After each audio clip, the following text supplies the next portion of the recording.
RD sir में आपका स्वागत है। हमें आशा है कि आप अपने कंपटीशन लेवल की तैयारी अच्छे से कर रहे होंगे। चलिए हम यहाँ पे बिना समय गवाए वीडियो को शुरू करते हैं।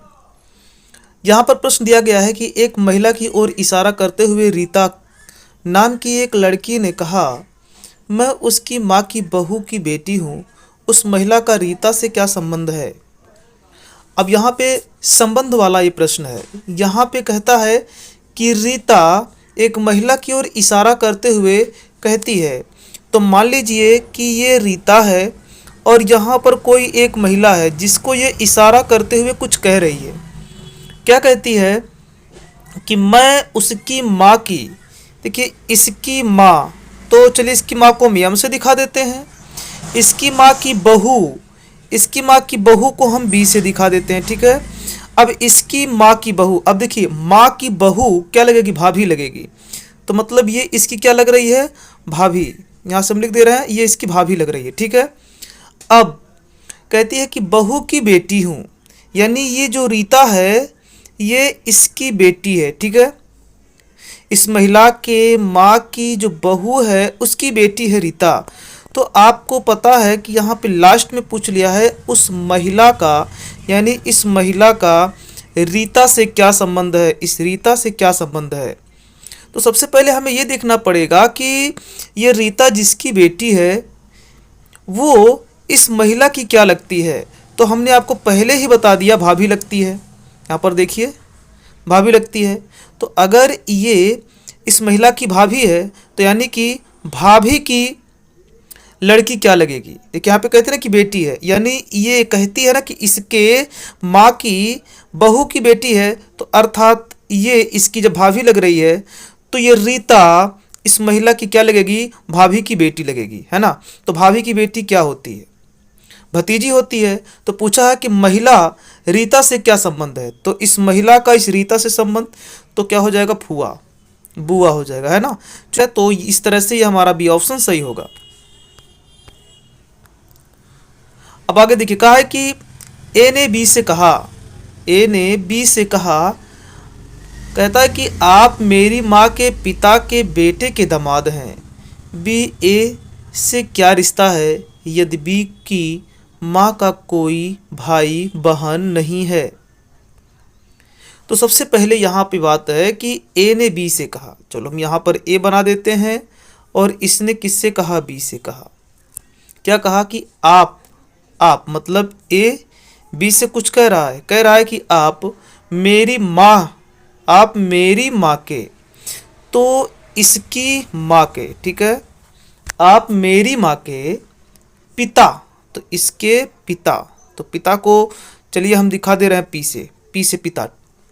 तो ये माँ की पिता। अब देखिए माँ का पिता कौन होता है भाई? माँ का पिता, माँ का पिता कौन होता है? तो माँ का पिता नाना, तो इसको हम एन से दिखा देते हैं।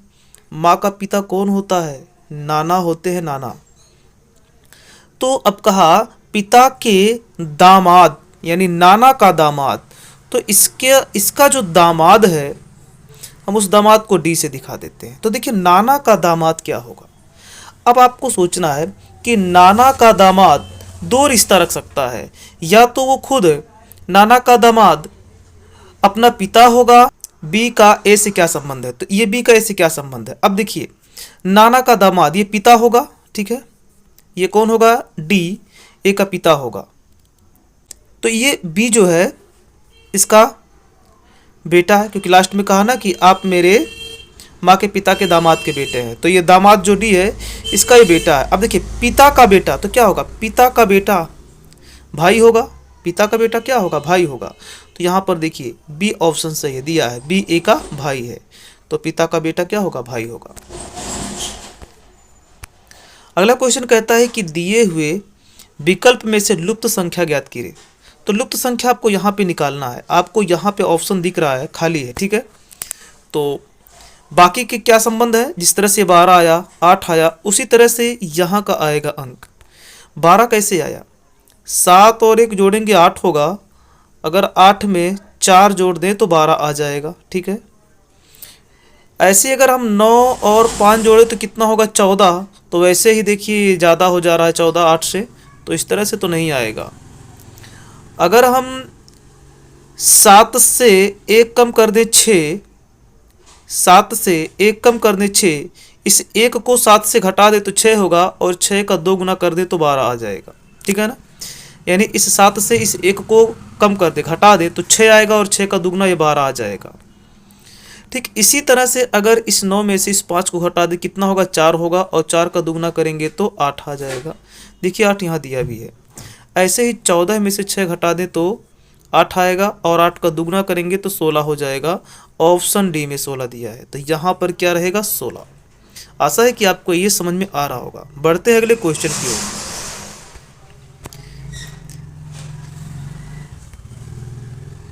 यहाँ पर प्रश्न है कि वेन आरेख का चयन कीजिए जो दिए गए वर्गों के बीच संबंध का सबसे अच्छा प्रतिनिधित्व करता है। ठीक है, प्रतिनिधित्व करता है, तो यानी कि इन चारों ऑप्शन में से कौन सा वेन आरेख सही होगा इस दिए गए श्रृंखला के अनुसार। अब यहाँ पर क्या है, ऑस्ट्रेलिया, सिडनी और जापान। देखिए कुछ नाम ऐसे आ जाते हैं जिनसे हम कोई परिचित नहीं होते हैं, तो उनके लिए वेन आरेख ढूंढना कठिन हो जाता है। इसलिए हमें ज़्यादा से ज़्यादा नामों को और जगहों को याद रखना, सुनने की ज़रूरत पड़ती है। ठीक है, तो यहाँ पर देखिए सिडनी क्या है, ऑस्ट्रेलिया का बहुत ही पुराना और प्रसिद्ध शहर है।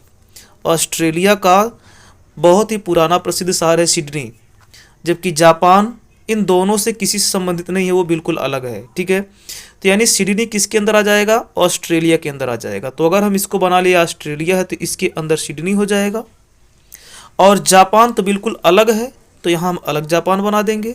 तो ऐसा वेन आरेख कहाँ दिख रहा है, तो आपको ऑप्शन ए में दिख रहा है। ठीक है, तो इस तरह से हमारा ए ऑप्शन सही होगा।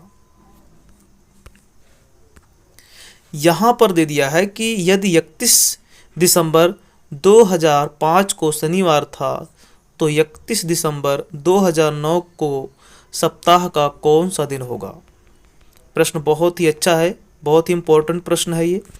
कहा है कि 31 दिसंबर 2005 को शनिवार था, तो हम यहाँ पे लिखेंगे 31 दिसंबर, ठीक है, और 2005, और उसके बाद में 31 दिसंबर 2009 तक पूछा है, तो सेम ऐसे सब रहेगा। 31 दिसंबर यहाँ कर देंगे 2009, फिर लेकिन 9 नहीं, अभी देखिए 5 के बाद तुरंत तो 9 आएगा नहीं, तो एक एक करके चलते हैं।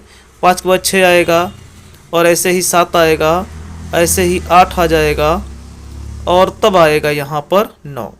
ठीक है, बाकी सब सेम ऐसे ही चलेगा। ठीक है, तो अब यहाँ पर देखिए हमें ध्यान देना है कि 31 दिसंबर 2005 को क्या था, शनिवार था, तो यहाँ पे क्या था भैया, शनिवार था। ठीक है, अब देखिए 2005 है, 2005 के बाद 2006 का कौन सा दिन होगा 31 दिसंबर को।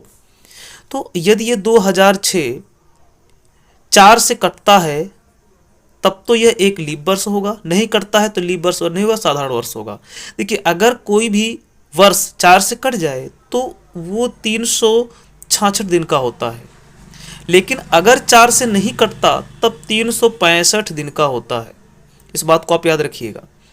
तो यहाँ पर देख रहे हैं 2006 हम 4 से अगर भाग दें तो नहीं कटेगा। ठीक है, तो इसका मतलब है कि यहाँ पर जो 2006 होगा इसका दिन कितना होगा, 365 का, क्योंकि जब 4 से भाग देने पर नहीं कटेगा तो दिन 365 का होगा। अब हमें पता है कि हर एक 7वें दिन का दिन सेम होता है। जैसे आज मान लीजिए रविवार है, तो आज के तारीख में 7 जोड़िएगा तो अगला जो भी तारीख मिलेगा उस दिन भी रविवार होगा। तो इसलिए हम यहाँ पे 7 से भाग देते हैं और देखते हैं कि कितना डिफरेंस आता है। तो यहाँ से 7 से भाग करेंगे तो यहाँ पर कितना होगा, 7 पच्चे 35। ठीक है, यहाँ बचा 1 और 15, तो 7 दूना 14, बचेगा शेष 1 शेष बचेगा। ठीक है, तो 1 शेष बचा, अर्थात एक दिन इसमें एक्स्ट्रा है। तो हम यहाँ से देखेंगे जब शनिवार 2005 को था, 2006 में एक दिन एक्स्ट्रा जा रहा है, इसका मतलब तो शनिवार से एक दिन आगे हो जाएगा। तो यहाँ पर 2006 में 31 दिसंबर 2006 में कौन सा दिन होगा, तो शनिवार से एक दिन ज़्यादा, तो शनिवार के बाद क्या आता है, रविवार आता है, तो यहाँ पर हो जाएगा रविवार। ठीक है, ऐसे ही अगर हम देखेंगे 2007 भी नहीं कटेगा 4 से, तो इसमें भी +1 और करेंगे रविवार में, तो क्या हो जाएगा, सोमवार हो जाएगा। ठीक है, फिर 2008, तो 2008 कट जाएगा तो यहाँ पर 2 दिन आएगा क्योंकि ये 66 हो जाएगा और यहाँ आपका 16 होगा, 16 में से 14 जाएगा तो 2 बचेगा। तो इस तरह से हमें यहाँ पर 2 दिन आगे जाना है। तो सोम से 2 दिन आगे जाइएगा तो हम 2008 में पहुँच जाएंगे 31 दिसंबर को। तो सोम से 2 दिन आगे क्या होगा, मंगल बुध, यानी कि यहाँ पर बुधवार होगा। फिर 2009 है। अब ये 2009 भी अगर हम काटेंगे 4 से तो नहीं कटेगा, तो इसमें भी एक्स्ट्रा एक ही दिन होगा।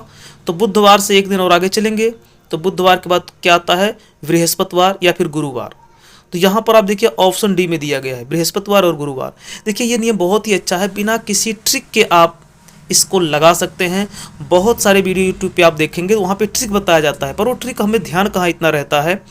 तो हम ऐसे ही बड़े आराम से बिना किसी ट्रिक के निकाल सकते हैं। तो इस गुरुवार होगा, ठीक है। यहाँ पर कहता है कि यदि किसी संख्या का 3/4 उसके 1/3 से 50 अधिक है तो वह संख्या ज्ञात कीजिए। यहाँ पर जैसे काम वैसे कर देंगे। देखिए 3/4 का मतलब 3/4। तो किसी संख्या का 3/4 का है तो हमें वो संख्या पता नहीं है, इसलिए हम उसको ले लेंगे x। इसका 3/4 का मतलब इसी का 3/4 कर देंगे। फिर कहा है उसके 1/3 से 50 अधिक है। देखिए 50 अधिक हो चाहे 50 कम, यानी संख्या चाहे अधिक हो रही हो चाहे कम हो रही हो, इसका मतलब वो जो अधिक या कम दिया है वो अंतर दिया हुआ है। जैसे किसी को 10 रुपया दिया गया, किसी को 5 रुपया अधिक दिया गया, तो अर्थात 15 रुपये दिया गया। तो 10 और 5 के बीच में जो 5 रुपये अधिक दिया गया है तो वही तो 5 रुपये का अंतर आ रहा है। तो जितना भी अधिक या कम कहा जाए वो अंतर होता है, इस बात को याद रखिएगा। तो इसका मतलब फिर जब कहा है कि उसका 1/3, तो 1/3 x का 1/3 क्या होगा, x/3। अब कहता कि 50 अधिक है तो इसका मतलब ये घटा देंगे, अंतर हो जाएगा बराबर 50 का। अभी हमने आपको ये समझाया कि अधिक या कम जो होता है वो अंतर होता है। ऐसे देखिए लेवल बराबर नहीं है, 1/4 दिया है, 1/3 है, तो तिरछा गुणा कर देंगे। तो इसका गुणा इसमें कराएंगे और इसका इसमें कराएंगे। तो 3 का जब इस 3 में होगा तो 9x हो जाएगा, और इस 3 का जब x में कराएंगे तो 4x। तो ऊपर बनेगा 9x - 4x। तो 9x में से हम 4x घटाएंगे तो कितना बचेगा, 5 4 9, यानी 5x बटा नीचे का नीचे फिर करा देंगे तो कितना हो जाएगा, 4 3 12। अब ये बराबर हो जाएगा 50। हमें x निकालना है तो हम एक साथ 50 की ओर इस 5/12 को भेजेंगे तो ये उल्टा हो जाएगा। इस बात को याद रखना, उल्टा हो जाता है कोई सटा हुआ जब चीज जाता है। तो यहाँ पर देखिएगा 5 रहेगा नीचे, तो ये 5 से काटेंगे 10, और 10 12 का गुणा कितना हो जाएगा, 120। ऑप्शन देखिए सी में दिया है 120, तो इस तरह से हमारा ऑप्शन सी सही होगा। यहाँ पर कहा है कि कुछ फलों को ए बी सी और डी में 3 4 5 7 इस तरह से अनुपात में वितरित किया जाता है। यदि ए को 192 फल मिले तो बी और सी को मिलाकर कितने फल मिले।